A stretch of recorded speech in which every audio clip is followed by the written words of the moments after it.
বিচার দিবসের মালিক, তার পরিচয় আপনি কোরআন খুললেই সর্বপ্রথম পেয়ে যাবেন। যেই সূরা দিয়ে আমরা নামাজ আরম্ভ করি, সবাই বলেন তো ওই সূরাটার নাম কি? সূরাতু আল ফাতিহা। এই সূরা ছাড়া নামাজ আরম্ভ করা যায়? এজন্য এই সূরাটা আমাদের সবারই মুখস্থ আছে। এই সূরা যখন আপনি তিলাওয়াত করবেন, বিচার দিবসের মালিকের পরিচয় পেয়ে যাবেন। একজন ভাইও চুপ থাকবেন না, আমার সঙ্গে পড়েন। আল্লাহ বলছেন আলহামদুলিল্লাহি রাব্বিল আলামিন আর রহমানির রহিম মালিকি ইয়াউমিদ্দিন। আল্লাহ তাআলা বলছেন আলহামদুলিল্লাহি রাব্বিল আলামিন, সমস্ত প্রশংসা কার? তার পরিচয় হলো রব্বুল আলামিন, তিনি হচ্ছেন জগৎ সমূহের প্রতিপালক। তার পরিচয় হচ্ছে আর রহমান, তিনি হলেন রহমান, তিনি হলেন দয়াবান। তার পরিচয় হলো আর রহিম, তিনি হলেন মেহেরবান। তার পরিচয় হচ্ছে মালিকি ইয়াউমিদ্দিন। তার পরিচয় হলো তিনি হচ্ছেন বিচার দিবসের মালিক।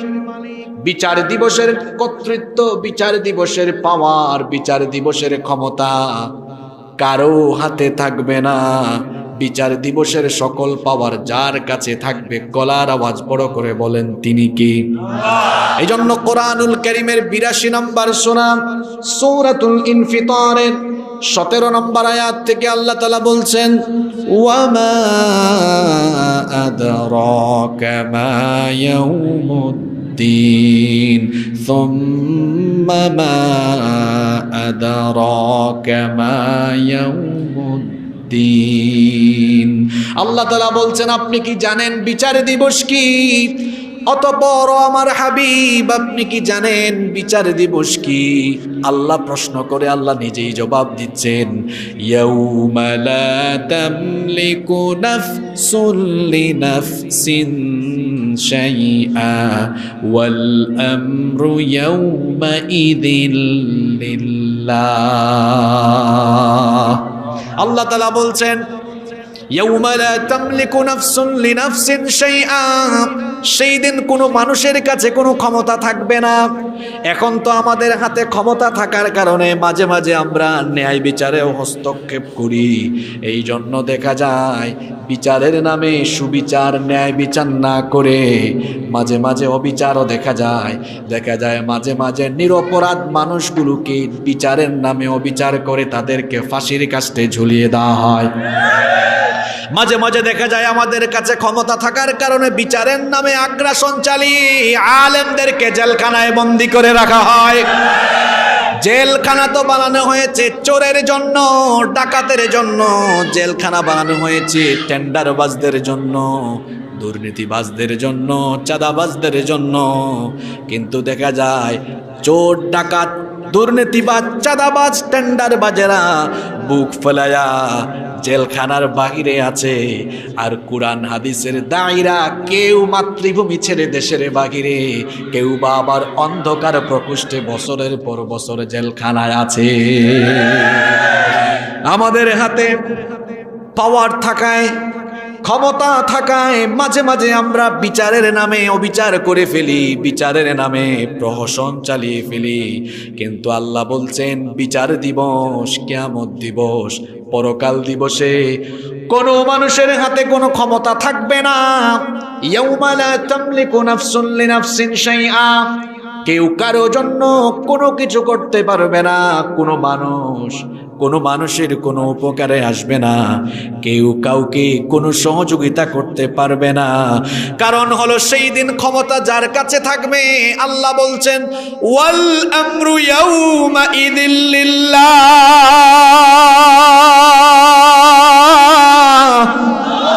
আল্লাহ বলছেন বিচারের দিবসে ক্ষমতা যার হাতে থাকবে, গলার আওয়াজ বড় করে বলেন তিনি কে? সেই দিন বুঝবেন বিচার কারে কয়। যারা আজকে আলেমদের উপরে জালেম হয়ে জুলুম করছেন, প্রত্যেককে আল্লাহর আদালতে আসামি হওয়া লাগবে। আল্লাহ বলছেন, ও আমার হাবিব, আরাআইতাল্লাযী ইউকাযযিবু বিদ্দীন, আপনি কি তাদেরকে দেখেন না পরকাল যারা অবিশ্বাস করে, বিচার দিবস যারা অবিশ্বাস করে? বিচার দিবসের মালিকের আমরা পরিচয় পেলাম, বিচারের দিবসকে অস্বীকার করে মৃত্যুর পরে আবার আল্লাহর সামনে দাঁড়াতে হবে। এই রকম অনুভূতি আমাদের সমাজের অনেক মানুষের মধ্যে আছে। যদি থাকতো তাহলে কি ফজরের নামাজ কাজা করত? বিচার দিবসে আল্লাহর সামনে আমি দাঁড়াবো, এই ভয়টা যদি বান্দা তার অন্তরে রাখতো, তাহলে কি রাতের বেলা মোবাইল ফোন হাতে নিয়ে পর্নোগ্রাফি দেখতে পারতো? যদি বিচারের দিবসে আল্লাহর সামনে দাঁড়িয়ে বিচারের সম্মুখীন হওয়া লাগবে, এই ভয়টা যদি বান্দার অন্তরে থাকতো, তাহলে কি বান্দা সুদ খেতে পারতো? বিচার দিবসে বিচারের সম্মুখীন হয়ে আল্লাহর সামনে আসামির কাঠগড়ায় দাঁড়াবো, এই ভয় থাকলে কি মা বোনেরা পর্দা ছাড়া ঘর থেকে বের হতো? অনেকেই আছে বিচার দিবসে আল্লাহর সামনে দাঁড়াবে, এই অনুভূতি নাই। এই অনুভূতি না থাকার কারণে আজকের যুবকগুলো, তরুণগুলো অপসংস্কৃতির আগ্রাসনে তাদের চরিত্রকে তারা শেষ করে দিচ্ছে। খবরদার, খবরদার যুবক ভাইয়েরা, মৃত্যুর পরে আরেকটা জীবন আছে, সেই জীবনে আল্লাহর কাছে বিচারের সম্মুখীন হওয়া লাগবে। যদি এই ব্যাপারে কারো বিন্দু পরিমাণ সন্দেহ থাকে, তো আল্লাহ তাআলা কি বলছেন খুব ভালো করে শুনেন। কোরআনুল কারীমের 22 নম্বর সূরা সূরাতুল হাজ্জের 5 নম্বর আয়াতে রব্বুল আলামিন বলছেন, ইয়া আইয়ুহান নাসু ইন কুনতুম ফি রাইবিম মিনাল বা'থি ফাইন্না খালাকনাকুম মিন তুরাবিন সুম্মা মিন নতফাতিন সুম্মা মিন আলাকাতিন সুম্মা মিন মুদগাতিন গায়রা মুখাল্লাকাতিন لنبين لكم ونقر في الأرحام ما نشاء إلى أجل مسمى। আল্লাহ তাআলা বলছেন, হে মানুষ, এই দুনিয়ার জীবনের পরে তোমাকে আবার বিচার দিবসে আল্লাহর বিচারের সম্মুখীন হতে হবে। এই ব্যাপারে তোমার যদি কোনো সন্দেহ থাকে, তোমার যদি কোনো সংশয় থাকে, তো শোনো, তুমি কি এমন একটা সময় অতিবাহিত করো নাই যখন তোমার নাম ছিল না, ঠিকানা ছিল না, ঘর ছিল না, বাড়ি ছিল না, কিচ্ছু ছিল না? আল্লাহ মানুষের নামে কোরআনে একটা সূরা দিলেন, সেই সূরার নাম হচ্ছে সূরাতুল ইনসান। ওই সূরার প্রথম আয়াতে আল্লাহ বলেছেন, হাল আতা আলাল ইনসানি হিনুম মিনাদ দাহরি লাম ইয়াকুন শাইআম মাযকুরা। আল্লাহ বলছেন, তোমার জীবনে কেমন একটা সময় ছিল না যখন তুমি উল্লেখযোগ্য কিছুই ছিলে না, অস্তিত্ব পর্যন্ত ছিলে না। বান্দারে, কেমনে আমি তোমার অস্তিত্ব দিয়ে তোমাকে বানালাম শোনো। পুরুষের 1 ফোঁটা স্পাম, 1 ফোঁটা নাপাক পানি থেকে আমি তোমাকে বানানো আরম্ভ করলাম। ওই স্পাম ফুটাকে, শুক্রাণু ফুটাকে আমি ফি করারিম মাকিন, তোমার মায়ের জরায়ুর ভেতরে সুরক্ষিত জায়গায় রেখে দিলাম। এরপরে সেই সেই নাপাক পানি ফোঁটাকে আমি জমাট বাঁধা রক্তে পরিণত করলাম। অতঃপর সেই জমাট বাঁধা রক্তকে গোশতপিণ্ড বানালাম। এরপরে সেই গোশতপিণ্ডকে বড় একটা হাড্ডিতে রূপান্তর করলাম। এরপরে সেই হাড্ডির উপরে আমি গোশতের পোশাক পরিয়ে দিলাম। তখনও তোমার অঙ্গ প্রত্যঙ্গ ছিল না। এবার আমি চোখ দিলাম, নাক দিলাম, ঠোঁট দিলাম, কান দিলাম, হাত দিলাম, পা দিলাম। সুন্দর একটা স্ট্রাকচার দিয়ে তোমার মায়ের পেটের ভেতরে আমি আল্লাহ তোমাকে বানালাম।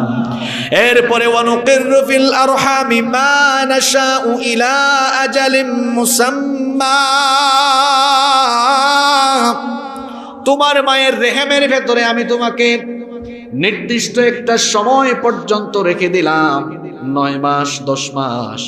সেই অবস্থান যখন শেষ হলো, সুম্মা নুখরিজুকুম তিফলা, ছোট্ট একটা বাচ্চার সাইজে তোমার মায়ের পেটের ভেতর থেকে বের করে তোমাকে আমি দুনিয়ার আলো বাতাস দেখিয়েছি। সুবহানাল্লাহ। এই যুবক ভাইয়েরা শোনেন, তাহলে যেখানে আপনি 1 ফোঁটা পানি ছিলেন, এমন নাপাক পানি যা বের হয়ে গেলে গোসল ফরজ হয়ে যায়, ওই রকম 1 ফোঁটা নাপাক তরল পানি থেকে যিনি আপনাকে এত সুন্দর স্ট্রাকচার দিয়ে বানালেন, ওই আল্লাহ বলছেন তুমি যে বিচার দিবসে আমার সামনে দাঁড়াবে না, মরার পরে আমি যে তোমাকে আবার জীবিত করব, এমন চিন্তা তোমার মাথায় কেমনে আসে বান্দা?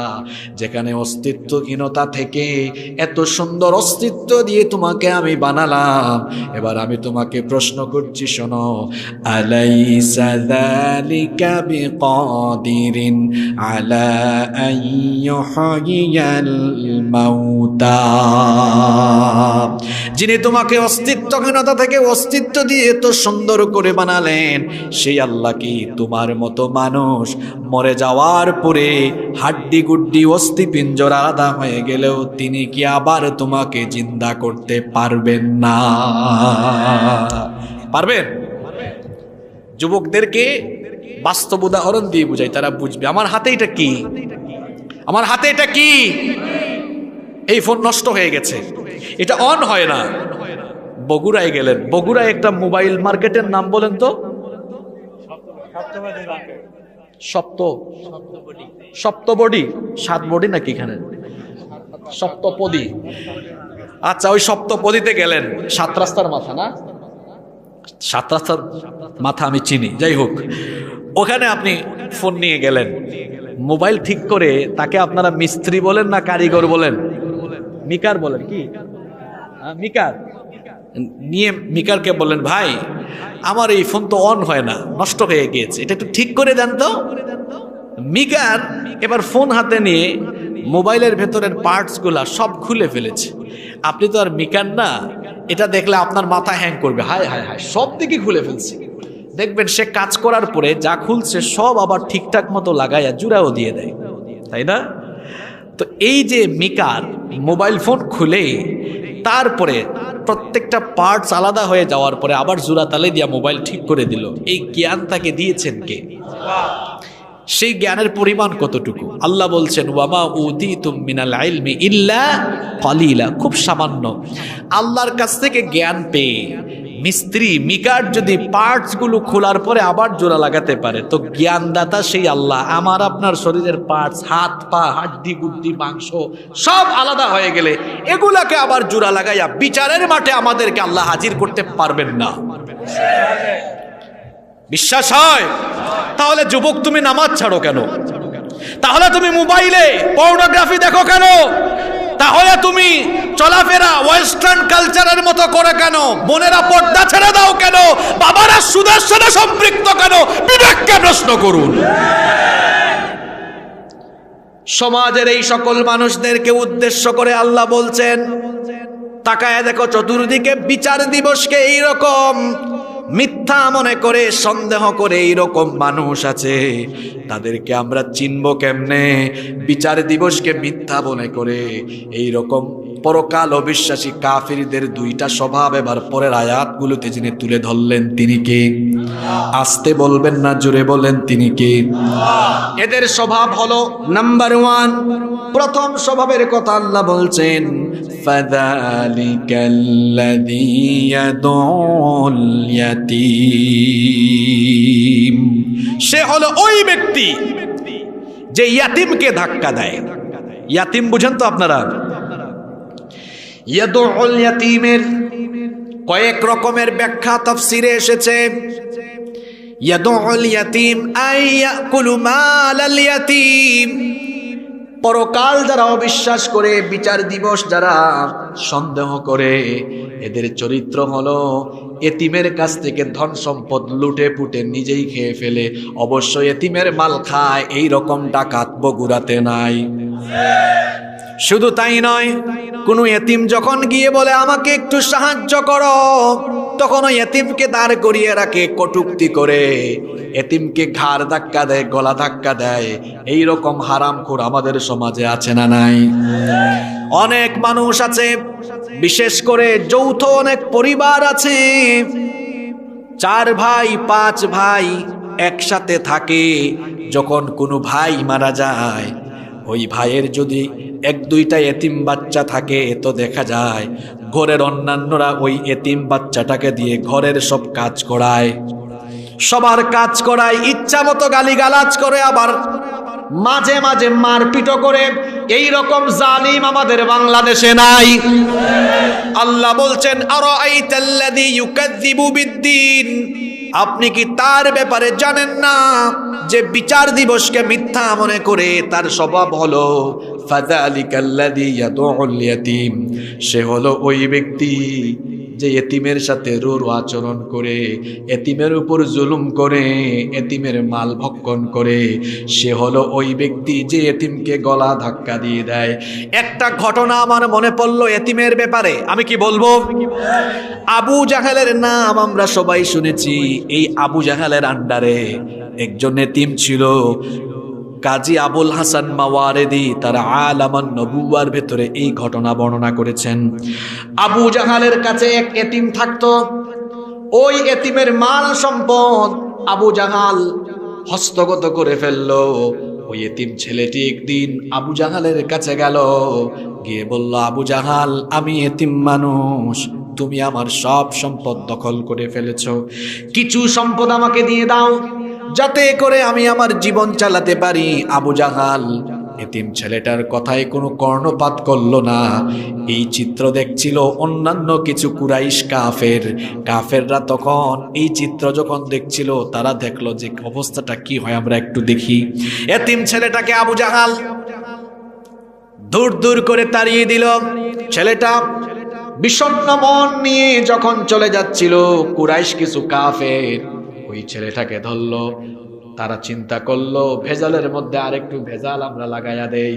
দেখবেন গ্রামে গ্রামে কিছু মানুষ আছে, কোথাও কোনো ঝগড়া হইলে মীমাংসা করে না, আগুন লাগলে ঢালার কথা পানি, কিন্তু তারা গিয়ে ঢালে কেরোসিন। এই রকম মানুষ অবশ্য আমাদের এই গ্রামে নাই। এই রোগ তাইলে এখানেও আছে।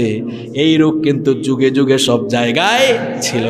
এই কাফেরগুলো চিন্তা করলো ভেজালটা আর একটু গরম কইরা দেন। এবার তারা ওই এতিম ছেলেটাকে বলল, শোনো, আবু জাহাল যে তোমার ধন সম্পদ গুলো হস্তগত করেছে, সে যে তোমার ধন সম্পদ দিচ্ছে না, এ ব্যাপারে অভিযোগ নিয়ে যাও মুহাম্মদ সাল্লাল্লাহু আলাইহি ওয়াসাল্লামের কাছে। কারণ নবীজি এবং আবু জাহালের মধ্যে সমস্যা আছে, কম না বেশি। তারা চাইছিল বেশির মধ্যে হয়ে যাক আর একটু বেশি। এজন্য তারা বলল, এতিমকে বলল, তুমি তার কাছে যাও। এতিম ছেলেটা আবার নবীজির কাছে গেল।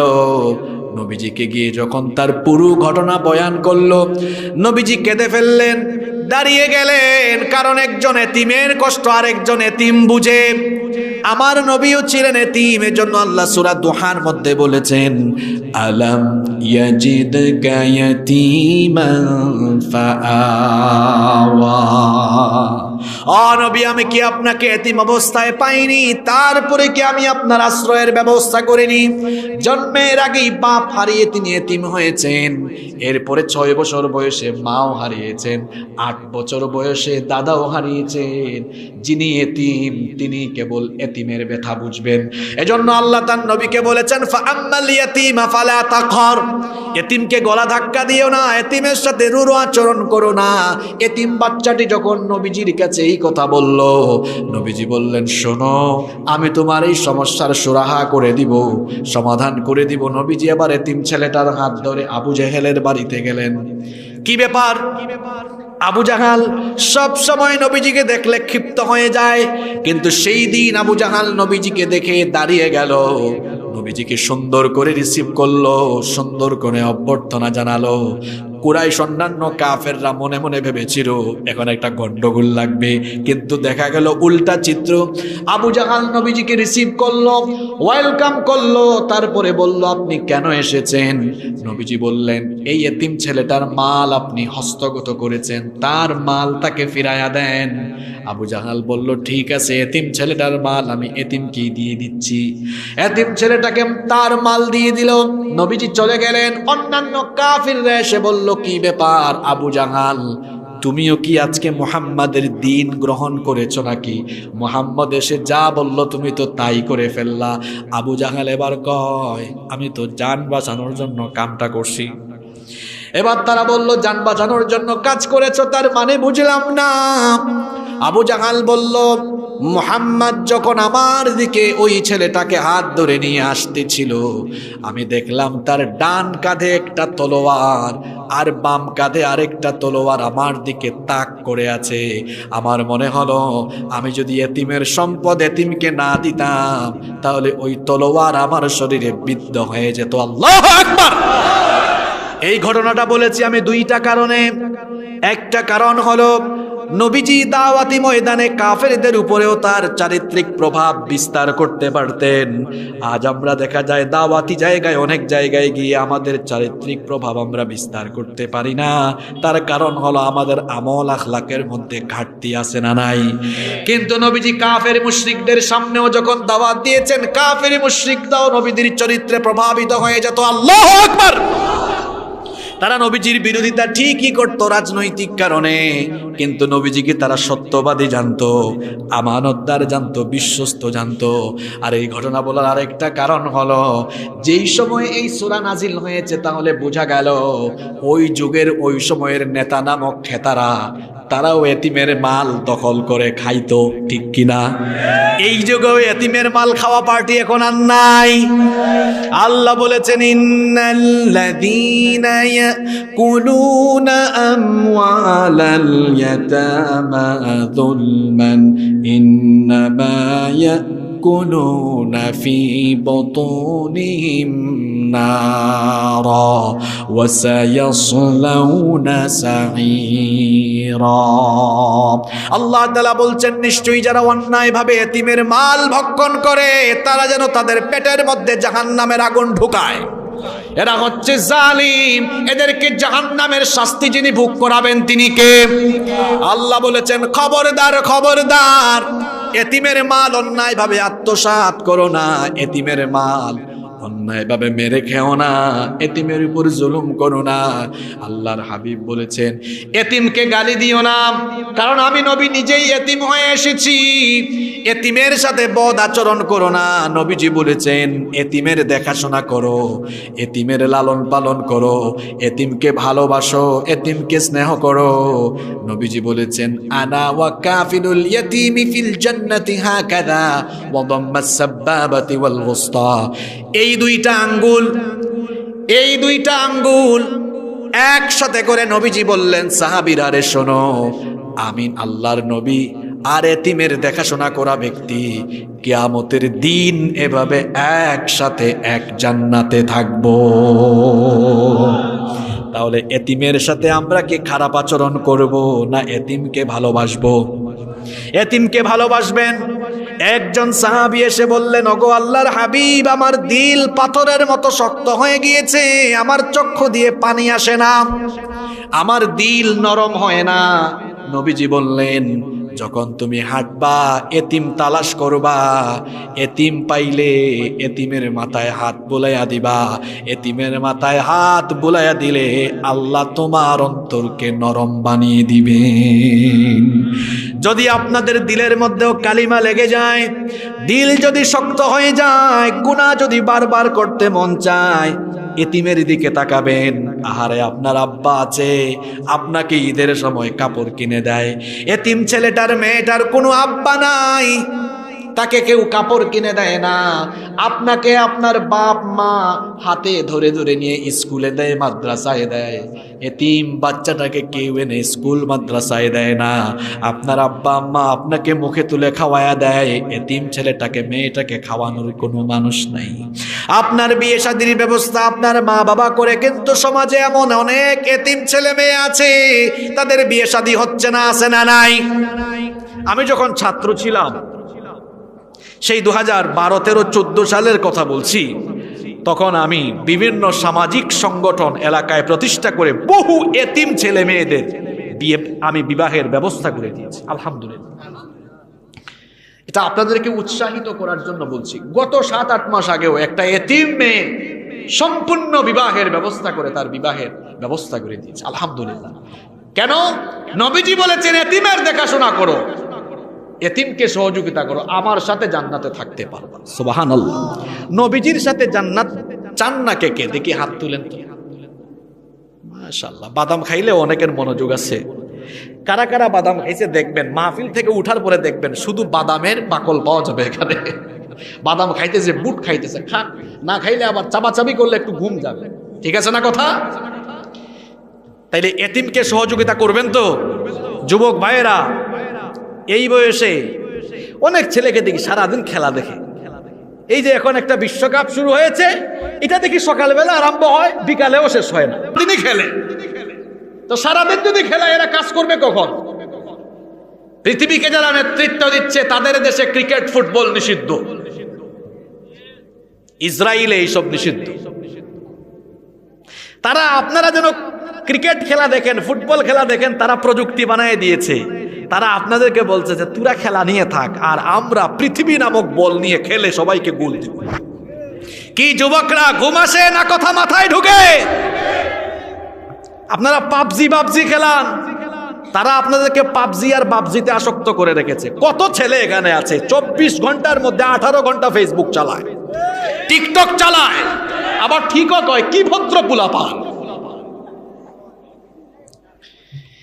একটা ইহুদির বাচ্চা আপনাদের মতো বয়সে পড়াশোনা করবেন, একটা ইহুদির বাচ্চা 12-14 বছর বয়সে সে কোনো প্রযুক্তি আবিষ্কার করতে পারে কিনা এই ধান্দায় থাকে। আর আমার দেশে 16-17 বছরের ছেলেরা তারা ফেসবুকে মেসেঞ্জারে কোন মেয়েকে গুতাগুতি করবে এই চিন্তায় থাকে। মাশাআল্লাহ, বগুড়ার পুলারা খুব ভদ্র, মানে সত্য কথা স্বীকার করে নিয়েছে। মাহফিলের ঠিকের আওয়াজটা যত বড় হয়, এভাবে যদি আমাদের আমলের মধ্যে গিয়ে হিটটা লাগতো, ধাক্কাটা লাগতো, আমার সমাজ বদলে যেত। যুবক ভাইদেরকে বলছে, ছাত্র ভাইদেরকে বলছে, পড়াশোনায় মন দাও, পড়াশোনায় মন দাও। যে সময় তোমরা ফেসবুক চালাও, এই সময়টা যদি পড়ার টেবিলে দিতা, আমার দেশে ঘরে ঘরে বিজ্ঞানী থাকতো। আজকে আমরা হুজুররা কিছু দুঃখের কথা বলে যাই, এগুলো সব জায়গায় বলতেও পারি না। ইসরায়েল নিয়ে একটা পোস্ট ফেসবুকে লিখতে পারি না, একটা বক্তব্য দিলে সেটা ফেসবুকে আপলোড দিতে পারি না, কারণ এই পেজগুলো তারা নিয়ন্ত্রণ করে, পেজে রেস্ট্রিকশন দিয়ে দেয়, পেজকে বাতিল করে দেয়, ডিলিট করে দেয়। অনেকে বলে এই হুজুররা দেখি ইসরায়েল নিয়ে কোনো কথা বলে না, সকাল সন্ধ্যায় কথা বলি। আপনি অনলাইনে দেখেন না, হয়তো দেখবেন কেমনে। আমরা তো আছি চিপার ভিতরে, চিপার ভিতরে আছি, আমরা কিছু বলতে পারি না। আমার নিজের একটা ফেসবুক পেজ আছে, 3 বছর জেলখানায় ছিল। জেলখানা মানে এখানে অনেকে বুঝবেন, মানে পেজে রেস্ট্রিকশন দেওয়া ছিল, অনেকগুলো রিচ কমিয়ে দিয়েছে, বেশ কয়েকটা পেজ ডিলিট করে দিয়েছে। আজকে যদি আমাদের ছেলেরা পড়াশোনা করত, গবেষণা করত, এই যে হামাস মার খেয়েছে এত বছর, অস্ত্রশস্ত্র নাই, তারা নিজেরাই মার খাইয়া পড়ে এখন নিজেরাই এমন অস্ত্র বানিয়েছে, ইসরায়েলিদের আয়রন ডোমকে তারা ছিন্ন ভিন্ন করে দিয়ে ইসরায়েলকে জনমের মতো শায়েস্তা করে দিয়েছে। এই যুবকরা ঠিকঠাকের আওয়াজের মতো যদি এই যুবকগুলো পড়াশোনায় মন দেয়, আর যদি চিন্তা করে আগামীতে ফেসবুকের বিকল্প হিসাবে আমি একটা অ্যাপস বাংলাদেশে আবিষ্কার করব, ইউটিউবের বিপরীতে আমরা আগামী দিনে বাংলাদেশে মুসলিম উম্মার জন্য আরো নতুন নতুন অ্যাপস আনবো, যেগুলোতে কন্টেন্ট ক্রিয়েট করা যায়। তাহলে দেখা যাবে ইহুদিদেরকে মোকাবেলার জন্য অস্ত্রশস্ত্রের যেমন দরকার আছে, তার পাশাপাশি বুদ্ধিবৃত্তিক এগিয়ে যেতে হবে। ওদেরকে মোকাবেলার জন্য প্রযুক্তিগত যুদ্ধ লাগবে। প্রযুক্তিতে তাদেরকে মাথা নত করায়া প্রযুক্তিতেও তাদের উপরে আমাদের স্থান দখল করে নিতে হবে। এজন্য যুবকরা কি ফেসবুকিং করবে, মেয়েদের পিছনে ঘোরাফেরা করবে, না পড়াশোনা করবে? কথা কয় না। পড়াশোনা করবা তো? এক একজন এখন যে পড়াশোনা করো তোমরা, গত 7-8 বছর ধরে দেখতেছি ঢাকা বিশ্ববিদ্যালয়ে পরীক্ষা দিয়া সাংবাদিক মাইক ধরেছে, আপনার এইচএসসির রেজাল্ট কি? কয় IMGPA 5।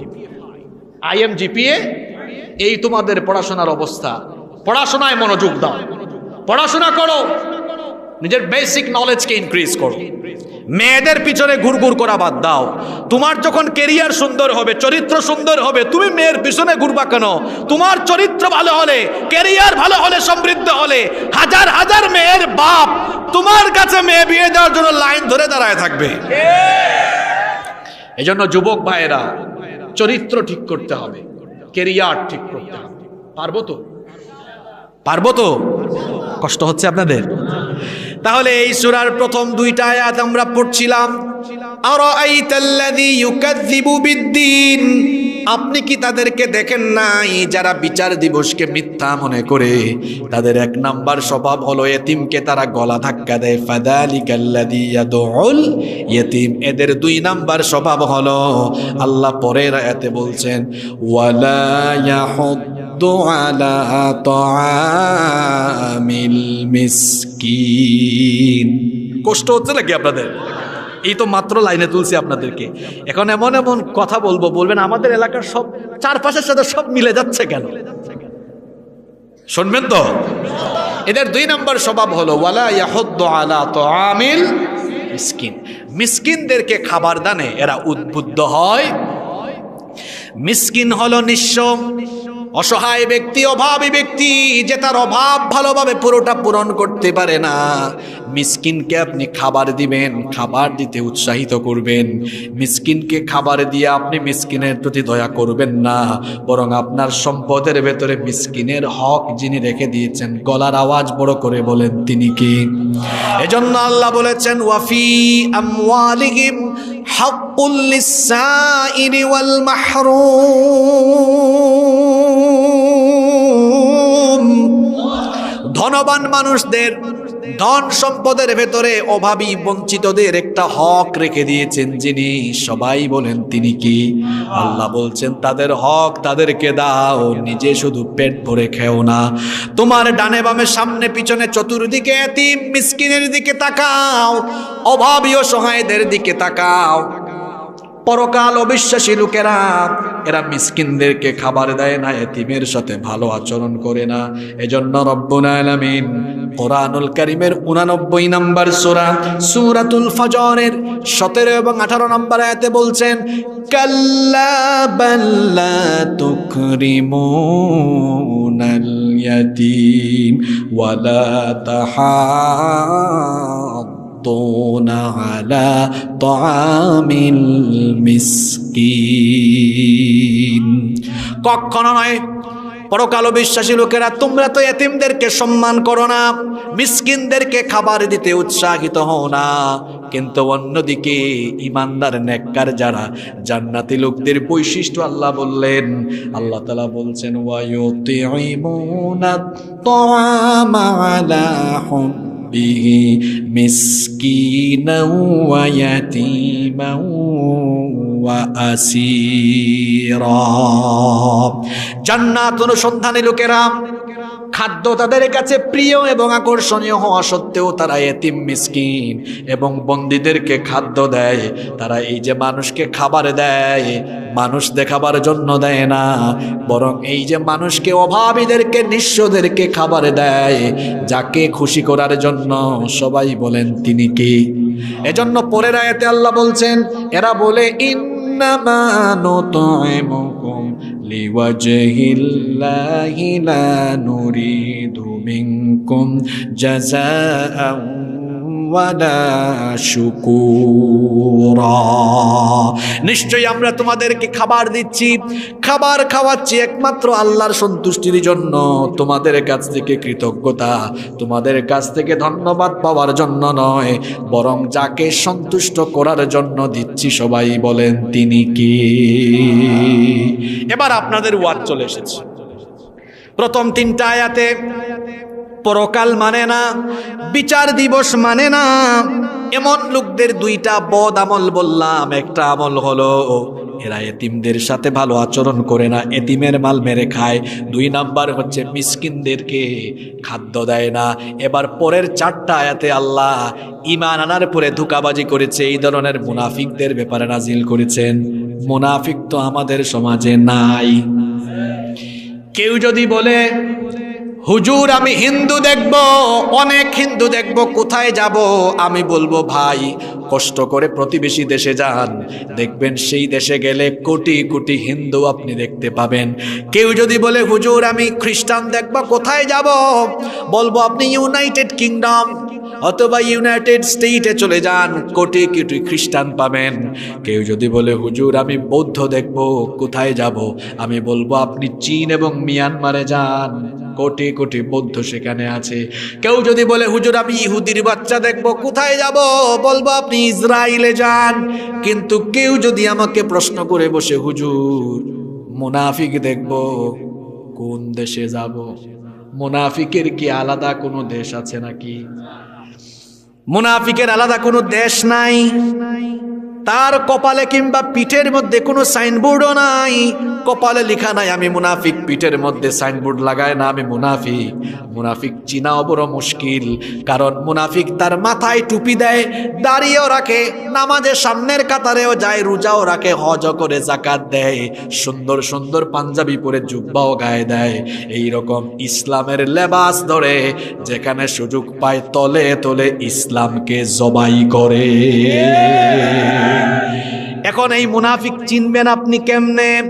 মুনাফিক চিনতে হয় তার স্বভাব দিয়ে, মুনাফিক চিনতে হয় তার চরিত্র দিয়ে। আজকে যে সূরা নিয়ে আমরা কথা বলছি, এই সূরার শেষের 4টা আয়াতে এই মুনাফিক লোকদের 3টা বদ চরিত্রের কথা যিনি বলেছেন, সবাই বলেন তিনি কে? এখন যদি কেউ উঠে আপনারা ভাববেন এরা এই রোগে ধরছে। বুঝতে পেরেছেন? কারণ এখন যে পয়েন্টগুলো আসবে এটা কারো না কারোর সাথে মিলে যাবে। কেউ কি রাগ করবো আমরা? বরং আমরা হেদায়াত এর দোয়া করে হেদায়াত নিয়ে আমরা বাড়ি ফিরবো ইনশাআল্লাহ। এবার আসেন আল্লাহ মুনাফিকদের ব্যাপারে কি বলছেন শোনেন। আল্লাহ বলছেন ফাওয়াইলুল লিল মুসাল্লিন, অতঃপর ওয়াইল ধ্বংস নামাজীদের জন্য। বগুড়ার মানুষ বলেন তো আপনারা, নামাজ আল্লাহ দিয়েছেন ধ্বংস হওয়ার জন্য না জান্নাত পাওয়ার জন্য? জুড়ে বলতে হবে। তাহলে আল্লাহ যে বললেন ধ্বংস নামাজীদের জন্য, তার মানে হলো নামাজ আদায় করে নামাজ পড়ে কিছু লোক জান্নাতে যাবে, আবার নামাজি হয়ে টুপিওয়ালা হয়েও কিছু মানুষ জাহান্নামে যাবে। তাদের জন্য আল্লাহ বলেছেন ওয়াইল। ওয়াইল এটা কেমন জায়গা শোনেন। রাইসুল মুফাসসিরিন আব্দুল্লাহ ইবনে আব্বাস রাদিয়াল্লাহু আনহুমা তিনি বলেছেন ওয়াইল হলো জাহান্নামের একটা বিরাট শক্তিশালী ঘাঁটি। এই ওয়াইল নামক জাহান্নামের শক্তিশালী ঘাঁটির আগুনের তেজ, আগুনের উত্তাপ এত বেশি, জাহান্নামের অন্যান্য আগুন ওয়াইল নামক জাহান্নামের আগুনের উত্তাপ থেকে বাঁচার জন্য প্রত্যেক দিন আল্লাহর কাছে 400 বার দোয়া করে। আল্লাহু আকবার। তাহলে বোঝা গেল ওয়াইল ধ্বংসপ্রাপ্ত এই ওয়াইল বা জাহান্নাম এটা বড় মারাত্মক জায়গা। আল্লাহ বলছেন নামাজীদের জন্য ওয়াইল, নামাজীদের জন্য ধ্বংস, কিন্তু সকল নামাজীদের জন্য নয়। তাহলে আমাদের প্রশ্ন হচ্ছে আল্লাহ কোন ক্যাটাগরির নামাজীরা ধ্বংস, কোন ক্যাটাগরির নামাজীরা জাহান্নামী? এবার পরের আয়াতে জবাব যিনি দিয়েছেন তিনি কে? আল্লাহ বলছেন শোনো কোন প্রকারের নামাজীরা জাহান্নামী। আল্লাহ তাআলা বলছেন আল্লাযীনা হুম আন সালাতিহিম সাহুন, যারা তাদের নামাজের ব্যাপারে উদাসীন।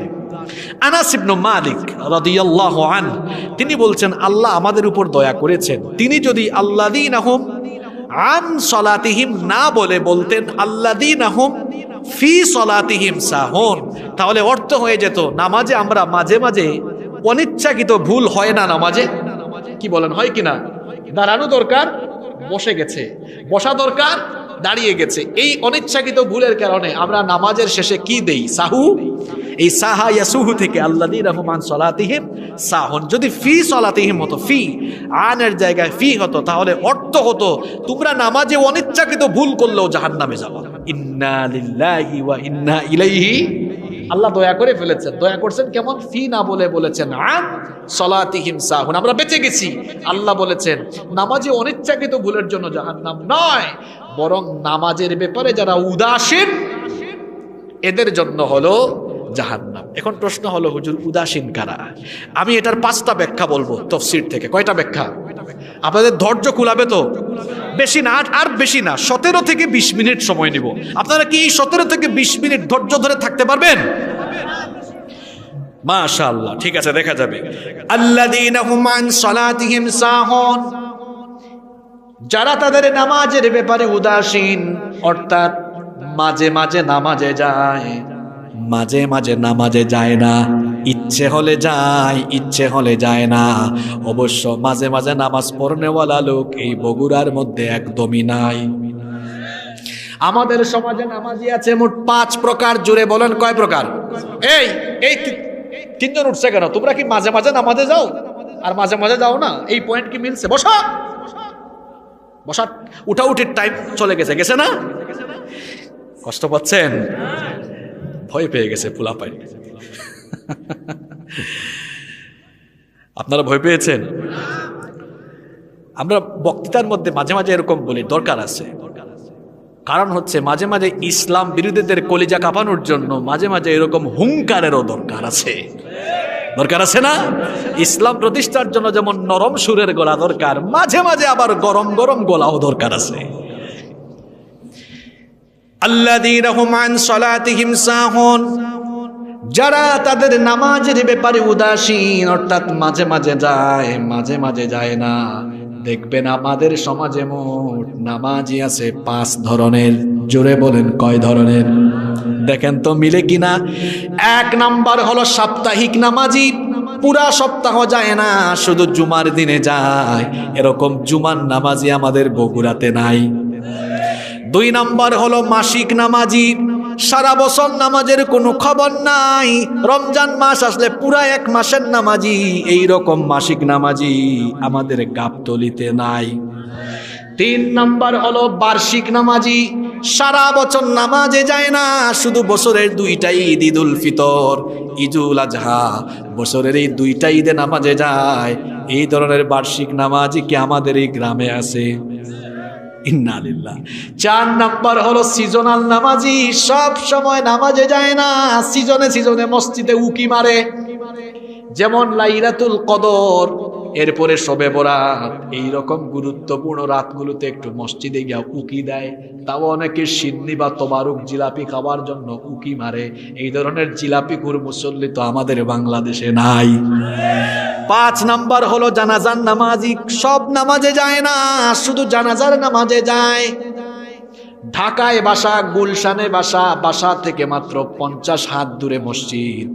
ফজরের নামাজ হলে, ফজরের নামাজের আজান হলে ওই ব্যক্তি ঘুম থেকে উঠে মসজিদে যায় না। গাবতলিতে খুপি পাড়ায় তার এলাকার একজন মারা গিয়েছে, খবর শুনেছে। এখন ঢাকা থেকে, গুলশান থেকে গাড়ি বের করে জ্যাম ঠেলায়া 5, 6, 7 ঘন্টা এসে খুপিপাড়ার জানাজায় হাজির হয়েছে। আহারে বুঝলাম না, বেচারা 50 হাত দূরে মসজিদে ফজরের নামাজে যায় না, কিন্তু জানাজার নামাজের জন্য এত কিলোমিটার জায়গা 5, 6, 7 ঘন্টা জার্নি করে চলে আসলো। তার মতলবটা কোন জায়গায়? আপনি না বুঝলেও আমি ঠিকই ধরেছি। ফজরের নামাজের আগে বক্তৃতা দেওয়ার সুযোগ নাই, কিন্তু জানাজার নামাজের আগে বক্তব্য দেওয়ার সুযোগ আছে। ঘটনা তো একটা মনে পড়ছে, বলবো? ঘটনাটা কি বলবো? বলবো? এটা ইলেকশনের টাইম ছিল, এই তো গত ইলেকশন, একটা ইউপি ইলেকশন গেল না, এক এলাকা দিয়ে যাচ্ছি,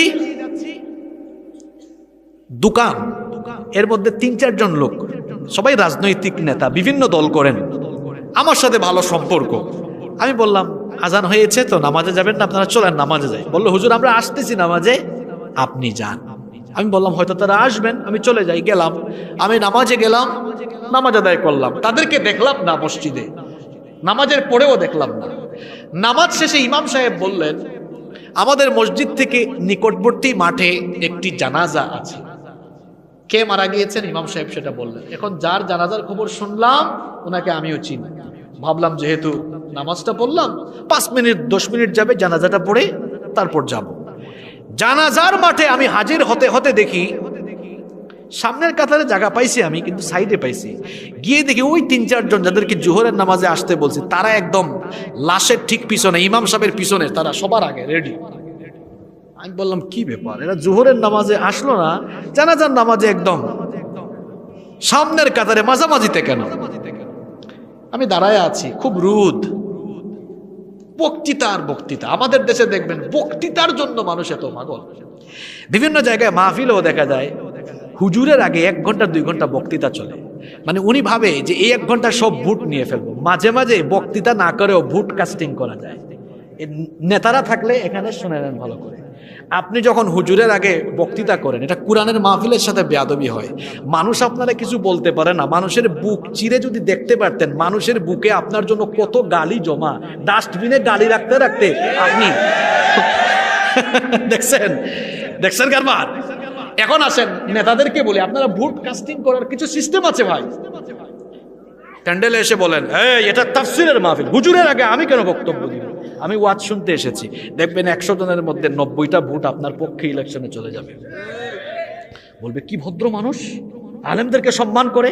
হ্যাঁ, তাহলে বক্তৃতা দেওয়ার চাইতে না দিয়েও ভোট কৌশলে নিয়ে নেওয়া। কিন্তু অনেক খেতারা বুঝে না, এজন্য এই খেতারা চায় তার শক্তি দিয়ে সব করে ফেলতে। খেতা শক্তি দিয়ে সব হয় না, সুন্দর হাসি আর সুন্দর আচরণ দিয়ে মানুষের মন জয় করে নেওয়া যায়। কষ্ট পেয়েছেন নাকি আপনারা? তো শুনেন, ঘটনা মনে আছে তো? মনে আছে? বক্তৃতা করছে জনমের মতো, জানাজা পড়তে 2-4-5 মিনিট লাগে, সেই জানাজা আধা ঘন্টা হয়েছে আর কি। জানাজার পরে ওই নেতাদেরকে আমি আটকাইলাম, যেহেতু পরিচয় আছে, আলাদা এক জায়গায়। বললাম ভাই আপনাদেরকে জোহরের নামাজে ডাকলাম, আপনারা আসলেন না, জানাজার নামাজে দেখি আপনারা হাজির। কয় আশেপাশে কেউ আছে? বললাম নাই। কয় হুজুর প্লিজ কিচ্ছু মনে করবেন না, সামনে ইলেকশন, লাশ সামনে রেখে 2-4টা কথা বলার সুযোগ পাইছি, এই সুযোগ মিস করব কেমনে?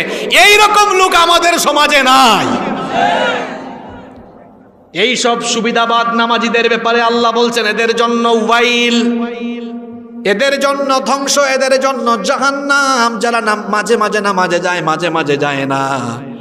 এই তো মোট কয় প্রকারের নামাজি বললাম? আসতে বলবেন না, জোরে বলেন কয় প্রকার?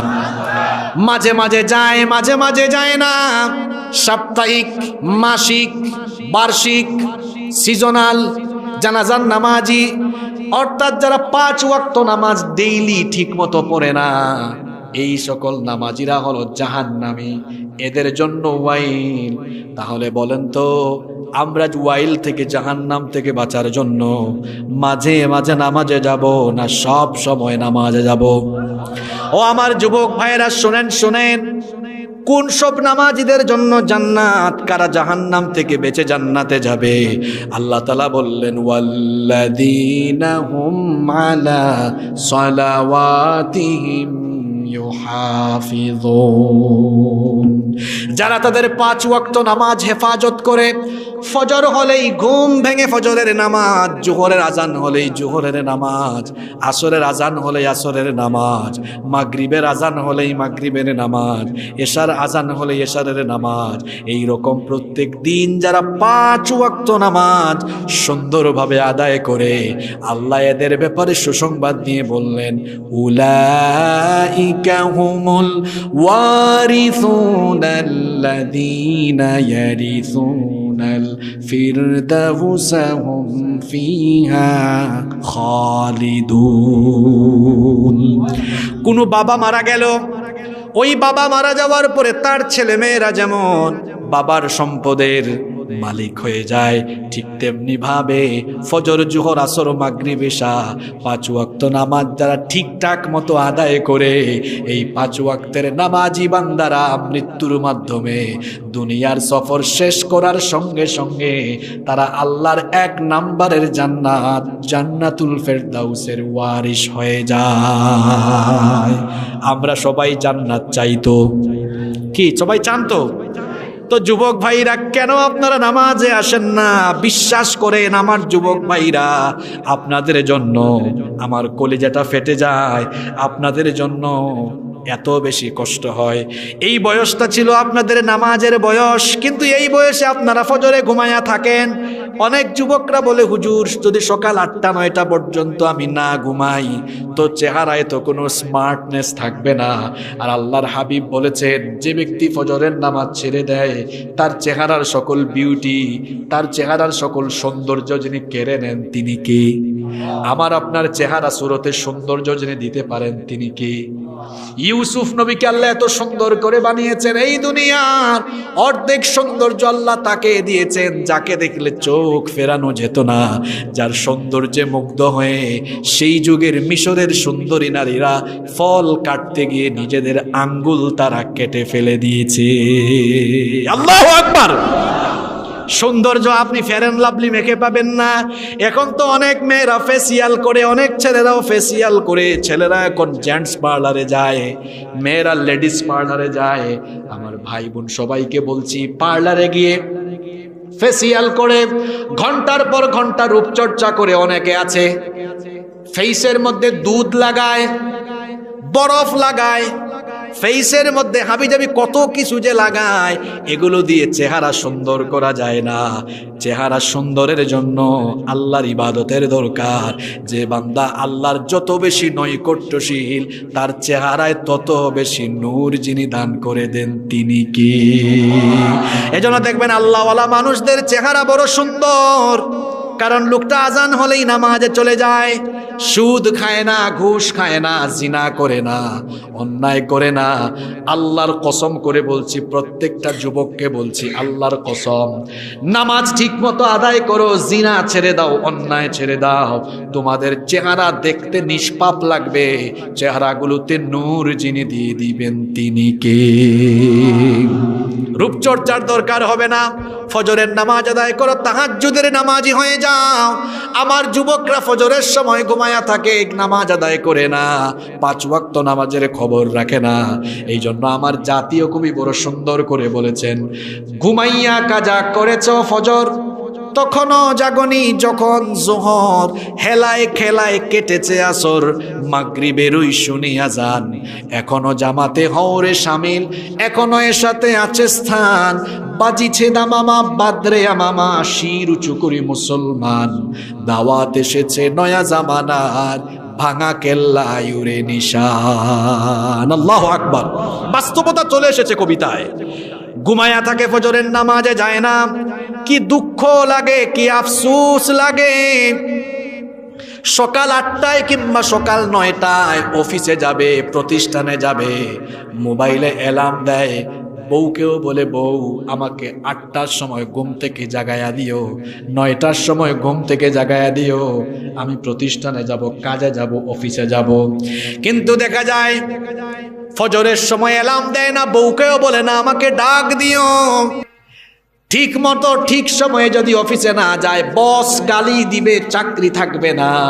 তাহলে বোঝা গেল যেই লোক বসের ভয়ে টাইম মতো অ্যালার্ম দিয়ে ঘুম থেকে উঠে চাকরিতে যায়, কিন্তু ভোরবেলা 4:30 5টার সময় অ্যালার্ম দিয়ে ফজরের নামাজে যায় না, এই লোকটার অন্তরের মধ্যে আল্লাহর ভয়ের চাইতে বসের ভয় বেশি। যদি আল্লাহর ভয় থাকতো তো মোবাইলে অ্যালার্ম দিয়ে 8টায় উঠতে পারলে, মোবাইলে অ্যালার্ম দিয়ে কি 4:30টায় উঠা যায় না? কথা বলছেন না কেন? উঠা যায় না? আল্লাহ বলছেন ফাওয়াইলুল লিল মুসাল্লিন, ধ্বংস ওই সকল নামাজীদের জন্য যারা নামাজের ব্যাপারে গাফেল, নামাজের ব্যাপারে উদাসীন, অর্থাৎ মাঝে মাঝে নামাজ আদায় করে মাঝে মাঝে নামাজ আদায় করে না। আমরা কি মাঝে মধ্যে নামাজি হব না সব সময় নামাজি হব? আর নামাজ ছাড়বেন না, মরার আগ পর্যন্ত সব নামাজ ঠিকঠাক মতো আদায় করবেন। কারা কারা রাজি দুহাত তুলে আল্লাহকে দেখান তো।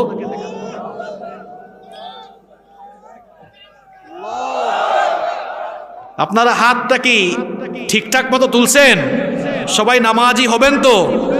হাতগুলো নামান, আল্লাহ সবাইকে কবুল করে নেন। আপনাদের বোধহয় খুব কষ্ট হচ্ছে, তাই না? এটা আমি শেষ দিকে চলে এসেছি। আব্বাজানরা, ভাইজানরা শুনেন, মা বোনদের উদ্দেশ্যে আমার কয়েকটা কথা আছে। তাইলে এক নাম্বার ব্যাখ্যা বললাম মাঝে মাঝে যায়, মাঝে মাঝে যায় না। এর আরেকটা ব্যাখ্যা হলো নামাজ পড়ে কিন্তু টাইম মতো পড়ে না, নামাজকে দেরি করে পড়ে। মা বোনদের এই স্বভাব বেশি। যেমন জোহরের নামাজের টাইমে দেখা যায় অনেক মা বোনরা আছে ঘরের রান্না বান্না শেষ করতে করতে বিকাল 3টা, আছে না নাই? জোহরের নামাজ পড়তে পড়তে 3:30 4টা আসরের সময় হয়ে যায়, আসরের নামাজ পড়তে পড়তে মাগরিব হয়ে যায়। অনেক ভাইয়েরাও আছেন নামাজ দেরি করে পড়ে। আল্লাহর হাবিব বলেছেন তিলকা সলাতুল মুনাফিক, ওইটা মুনাফিকের নামাজ। কোন নামাজ? নবীজি বলেছেন ইয়াজলিসু ইয়ারকাবুশ শামস, বসে বসে সূর্য দেখে সূর্য কিভাবে তার কক্ষপথে যাচ্ছে। হাত্তা ইদা কানাত বাইনা করনাইশ শাইতান কমা ফানাকরা আরবা, এরপরে সূর্য তখন শয়তানের 2 শিঙের মাঝখানে চলে যায়, অর্থাৎ যখন সূর্যাস্তের সময় এসে যায় ওই সময় তাড়াহুড়া করে উঠে আর মুরগির মতো 4টা ঠুকর মারে। অর্থাৎ আসরের নামাজ দেরি করে পড়ে অনেক মানুষ এই রকম আছে না নাই? তাইলে ওয়াক্ত আরম্ভ হওয়ার পরে একেবারে শেষের দিকে গিয়ে নামাজ আদায় করা, এটাও মুনাফিকের নামাজ। এদের জন্য ধ্বংস। বলেছেন যিনি, তিনি কে? ওই সকল নামাজীদের জন্য ধ্বংস যাদের নামাজের মধ্যে কোনো খুশু নাই। খুশু হচ্ছে নামাজের আসল প্রাণ। যেই ব্যক্তি নামাজ আদায় করে কিন্তু নামাজে খুশু থাকে না, নামাজের মধ্যে বিনয় থাকে না, নামাজের মধ্যে আল্লাহর ভয় থাকে না, ওই নামাজ কোনো নামাজি না। অনেক মানুষ নামাজে দাঁড়ায় দেখবেন কলার ঠিক করে, বুতাম লাগায়, শার্টের হাত ঠিক করে, দাড়ি হাতাহাতি করে, এই রকম মুসল্লি অবশ্য নাই। আছে এরকম? কলার ঠিক করে, বুতাম লাগায়, বাটন লাগায়, এমনি এমনি করে নামাজে দাঁড়ায়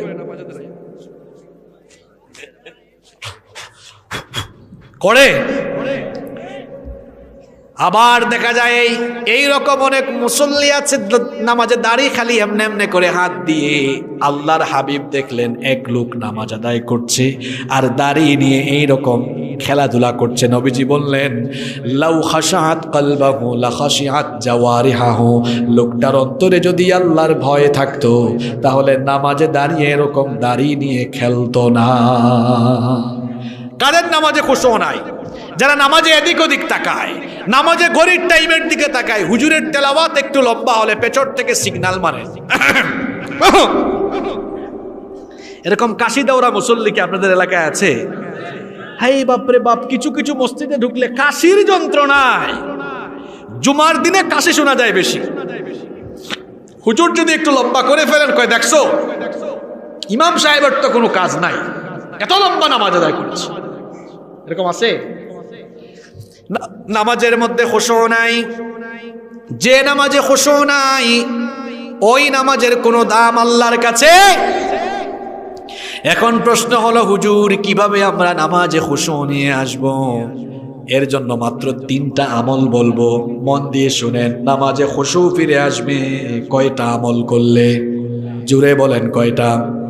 নাম্বার 1, নামাজে মনোযোগ অন্যদিকে যাবে না। নবীজি বলেছেন ইদা কুমতা সলাতিকা ইদা কুমতা ফি সলাতিকা ফাসাল্লি সলাতাম মুওয়াদ্দা, যখনই তুমি নামাজে দাঁড়াও এই অনুভূতি নিয়ে নামাজে দাঁড়াও, এই নামাজ হচ্ছে আমার জীবনের শেষ নামাজ। এই অনুভূতি ভিতরে থাকলে মনোযোগ অন্যদিকে যাবে। নাম্বার 2 নাম্বার আমল হলো যখন আপনি নামাজে দাঁড়াবেন মনে করবেন আপনার রব আপনার সাথে কথা বলছেন। মনে করবেন কি আসলেই তো তাই, কারণ নামাজের মধ্যে আপনার সাথে যিনি কথা বলেন তিনি কে? নামাজ কি জানেন? নামাজ হচ্ছে অডিও কল। কার সাথে? কেমন অডিও কল শুনেন? হাদিস থেকে শোনাই, আপনি নামাজে দাঁড়ালেন, বললেন আলহামদুলিল্লাহি রাব্বিল আলামিন, সব প্রশংসা করলেন কার? আল্লাহর। সাথে সাথে আপনাকে জবাব দেন হামিদানি আবদি, আমার এই গোলাম নামাজে দাঁড়িয়ে আমার প্রশংসা করলো। এরপরে আপনি বলেন আর রহমানির রহিম, আল্লাহ আপনি রহমান, আপনি রাহিম, আল্লাহর গুণগান বর্ণনা করলেন। আল্লাহ সঙ্গে সঙ্গে বলেন আসনা আলাইয়া আবদি, আমার বান্দা নামাজে দাঁড়িয়ে আমার গুণকীর্তন বর্ণনা করলো। এরপরে আপনি বলেন মালিক ইয়াউমিদ্দিন, বিচার দিবসের মালিক হচ্ছেন আল্লাহ। আল্লাহ বলেন মাজ্জাদানি আবদি, আমার বান্দা আমার শ্রেষ্ঠত্ব বর্ণনা করলো। আল্লাহু আকবার। আপনি বলেন ইয়্যাকা না'বুদু ওয়া ইয়্যাকা নাস্তাঈন, আল্লাহ আমরা আপনার গোলামি করি আর আপনার কাছেই সাহায্য চাই। আল্লাহ বলেন হাদা বাইনি ওয়া বাইনা আবদি, এটা হলো আমার আর তোমার মাঝে সম্পর্ক। এই রকম সালাম ফেরানোর আগ পর্যন্ত আপনার প্রত্যেকটা কথারে যিনি জবাব দেন তিনি কে? এই অনুভূতি রাখ।